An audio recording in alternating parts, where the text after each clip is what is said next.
They cast lots, and God chose unexpectedly. Acts 1:23 to 26. And they proposed two: Joseph, called Barsabas, who was surnamed Eustace, and Matthias.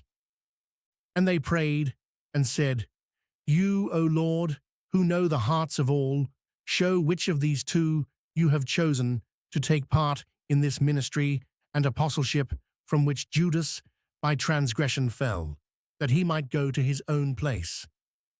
And they cast their lots, and the lot fell on Matthias, and he was numbered with the 11 apostles. This decision was not rushed.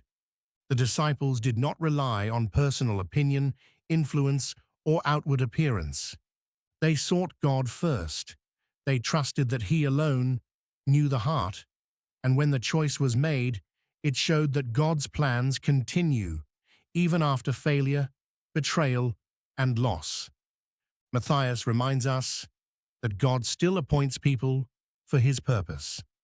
Sometimes His choice may seem unexpected, but His wisdom never fails. Acts continues to reveal how God builds through obedience.